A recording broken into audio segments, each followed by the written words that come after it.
तो आज हम पढ़ने जा रहे हैं राही कहानी, जो कि यूजीसी नेट पाठ्यक्रम में भी लगी हुई है, जिसकी रचनाकार है सुभद्रा कुमारी चौहान। ये एक भावुक और वैचारिक कहानी है जो स्वतंत्रता आंदोलन के समय की सामाजिक और आर्थिक विषमताओं को उजागर करती है। कहानी के अगर हम महत्वपूर्ण बिंदु की बात करें तो इसकी मुख्य पात्र राही एक गरीब महिला है जो मंगरौली जनजाति से संबंध रखती है। वह अपनी भूख और अभावों के कारण चोरी के आरोप में जेल में है, जबकि दूसरी बात अनीता जो एक उच्च वर्गीय सत्याग्रही है, स्वतंत्रता सेनानी है। कहानी में अनीता को अनुभव होता है कि असली देशभक्ति सिर्फ जेल जाने में नहीं, बल्कि देश के इन भूखे नंगे और गरीब भाई बहनों के कष्टों को दूर करने में है।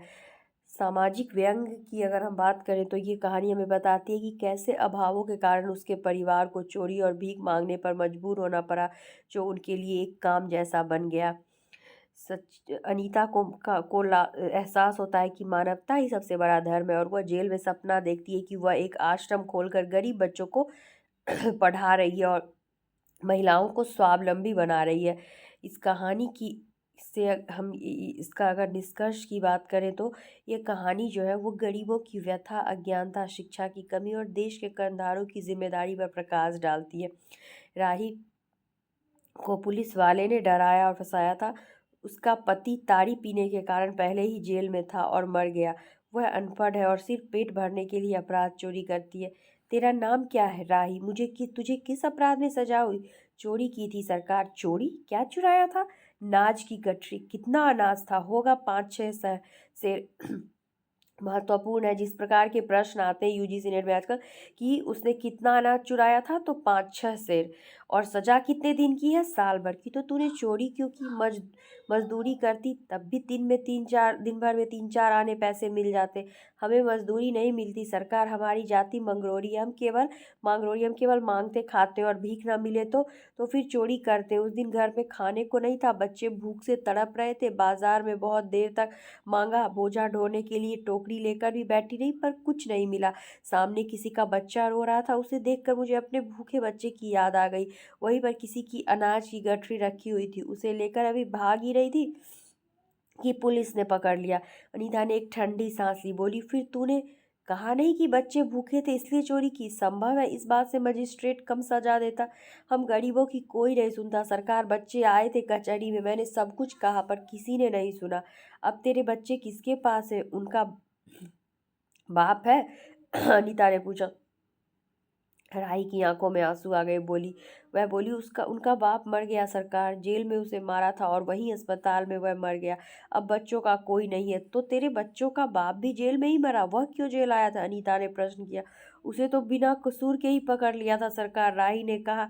ताड़ी पीने को गया था, 2-4 दोस्त उसके साथ थे। मेरे घर वाले का एक वक्त पुलिस वाले के साथ झगड़ा हो गया था, उसी का उसने बदला लिया। 109 में उसका चालान करके साल भर की सजा दिला दी। वह वहीं मर गया। अनीता ने एक दीर्घ निश्वास के साथ कहा। अच्छा, जा अपना काम कर। राही चली गई। अनीता सत्याग्रह करके जेल में आई थी। पहले उसे बी क्लास दिया गया था, फिर उसके घर वालों ने लिखा पढ़ी कर कर उसे ए क्लास में दिलवा दिया। अनीता के सामने आज एक प्रश्न था। वह सोच रही थी, देश की दरिद्रता और इन निरीह गरीबों के कष्टों को दूर करने का कोई उपाय नहीं है। हम सभी परमात्मा के संतान हैं, एक ही देश के निवासी। कम से कम हम सबको खाने पहनने का समान अधिकार तो है ही। फिर यह क्या बात है कि कुछ लोग तो बहुत आराम करते हैं और कुछ लोग पेट के अन्न के लिए चोरी करते हैं? उसके बाद विचारक के दूरदर्शिता के कारण या सरकारी वकील के चातुर्यपूर्ण जिस तरह के कारण छोटे छोटे बच्चों की माताएं जेल भेज दी जाती हैं, उनके बच्चे भूखों मरने के लिए छोड़ दिए जाते हैं। एक और तो यह कैदी है जो जेल आकर सचमुच जेल जीवन के कष्ट उठाती है, और दूसरी ओर हम लोग जो अपनी देशभक्ति और त्याग का ढिंढोरा पीटते हुए जेल चले आते हैं। हमें आमतौर से दूसरे कैदियों के मुकाबले अच्छा बर्ताव मिलता है, फिर भी हमें संतोष नहीं होता। हम जेल आकर ए और बी क्लास के लिए झगड़ते हैं। आकर ही हम कौन सा बड़ा त्याग कर देते हैं? जेल में हमें कौन सा कष्ट रहता है, सिवाय इसके कि हमारे माथे पर नेतृत्व का सील लग जाता है। हम बड़े अभिमान से कहते हैं, यह हमारी चौथी जेल यात्रा है, यह हमारी 5वीं जेल यात्रा है। अपनी जेल यात्रा के किस्से बार बार सुना सुना कर आत्म गौरव अनुभव करते हैं। तात्पर्य यह है कि हम जितनी बार जेल जा चुके होते हैं, उतनी ही सीढ़ी हम देशभक्ति और त्याग से दूसरों से ऊपर उठ जाते हैं, और इसके बल पर जेल से छूटने के बाद कांग्रेस को राजकीय सत्ता मिलते ही हम मिनिस्टर, स्थानीय संस्थाओं के मेंबर और क्या क्या हो जाते हैं। अनीता सोच रही थी, कल तक तो खद्दर भी नहीं पहनते थे, बात बात पर कांग्रेस का मजाक उड़ाते थे। कांग्रेस के हाथों में थोड़ी शक्ति आते ही वे कांग्रेस भक्त बन गए, खद्दर पहनने लगे, यहाँ तक कि जेल में भी दिखाई पड़ने लगे। वास्तव में यह देशभक्ति है या सत्ता भक्ति? महत्वपूर्ण है पंक्ति अनीता के विचारों का तांता लगा हुआ था। वह दार्शनिक हो रही थी। क्रम लगाने पंक्तियां आती हैं तो महत्वपूर्ण पंक्ति में यह है। वह दार्शनिक हो रही थी। उसे अनुभव हुआ जैसे कोई भीतर ही भीतर उसे काट रहा हो। अनीता की विचार वाली अनीता को ही खाए जा रही थी। उसे बार बार यह लग रहा था कि उसकी देशभक्ति सच्ची देशभक्ति नहीं वरन मजाक है। अनीता की आत्मा बोल उठी, वास्तव में सच्ची देशभक्ति तो इन गरीबों के कष्ट निवारण में है। ये कोई दूसरे नहीं है, हमारी ही भारत माता की संतानें हैं। इन हजारों लाखों भूखे नंगे भाई बहनों की यदि हम कुछ भी सेवा कर सकें तो सचमुच हमने अपने देश की सेवा की। हमारा वास्तविक जीवन तो देहातों में ही है। किसानों की दुर्दशा से हम सभी थोड़े बहुत परिचित हैं, पर इन गरीबों के पास न घर है न द्वार। अशिक्षा और अज्ञानता का इतना पर्दा कि इनकी आंखों पर है कि होश संभालते ही माता पुत्री को और सास बहू को चोरी की शिक्षा देती है, और उनका यह विश्वास है कि चोरी करना और भीख मांगना ही उनका काम है। इससे अच्छा जीवन बिताने की वह कल्पना ही नहीं कर सकते। आज यहाँ डेरा डाले तो कल कहीं और चोरी की।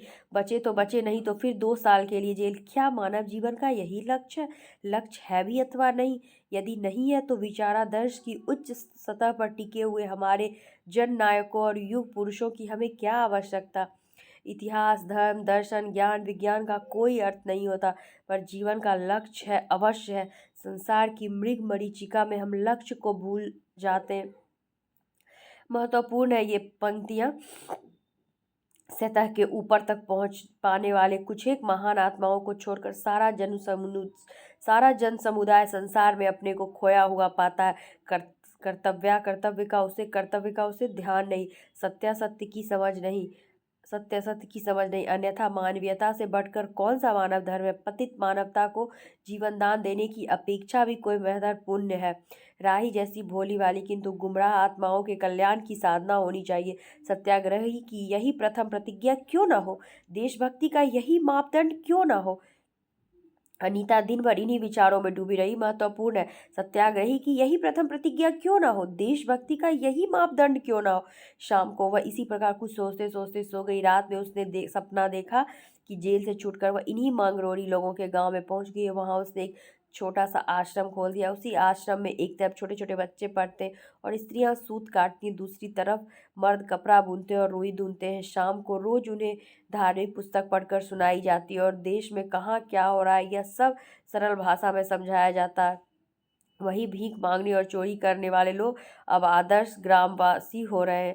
रहने के लिए उन्होंने छोटे छोटे अपना घर बना लिया है। राही के अनाथ बच्चों को अनीता अपने साथ रखने लगी है। अनीता यही सुख स्वप्न देख रही थी। रात में वह देर से सोई थी।